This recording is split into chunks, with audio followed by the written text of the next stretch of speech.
Hello everyone, welcome back to Adquest and the world of generative AI. Last video में हमने समझा LLMs के बारे में। अब हम आगे बढ़ेंगे और समझेंगे कि एलएलएम्स के बिहाइंड द सीन्स कौन सी टेक्नोलॉजी काम करती है। इस टेक्नोलॉजी का नाम है transformers. Just imagine you are reading a story. आप हर वर्ड को उसे कॉन्टेक्स्ट के हिसाब से समझते हैं। जैसे एप्पल एक फ्रूट भी है और एक मोबाइल कंपनी भी है। ट्रांसफॉर्मर्स बिल्कुल इसी तरीके से काम करता है। Attention is all you need, ये 2017 में एक रिसर्च पेपर रिलीज़ हुआ था जिसने ट्रांसफॉर्मर का कॉन्सेप्ट इंट्रोड्यूस कराया था। इससे पहले एआई मॉडल्स एक एक वर्ड को पढ़ते थे। जैसे इंडिया को INDIA अलग अलग लेटर्स में पढ़ते थे। उन्हें पूरा सेंटेंस का कॉन्टेक्स्ट समझ नहीं आता था। लेकिन ट्रांसफॉर्मर्स ने बदल दिया है। ये एक नया एआई आर्किटेक्चर है जो एक ही बार में पूरे सेंटेंस को देख सकता है। ये हर वर्ड की इंपॉर्टेंस को कंसिडर करते हुए उसे कॉन्टेक्स्ट को ध्यान में रखता है। इसी वजह से ये क्विक और करेक्ट मैनर में डेटा को प्रोसेस कर पाता है। इसी वजह से आज के मॉडर्न एलएलएम्स जैसे ChatGPT, Google Gemini etcetera accurate response दे पाते हैं।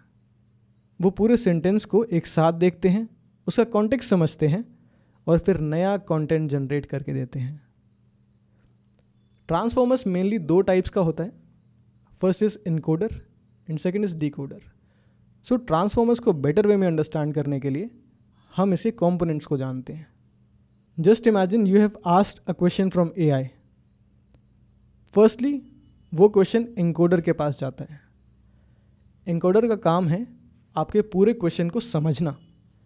ये एक एक्सपर्ट रीडर की तरह काम करता है। वो एक एक वर्ड नहीं पढ़ता बल्कि पूरे सेंटेंस को एक साथ रीड करता है।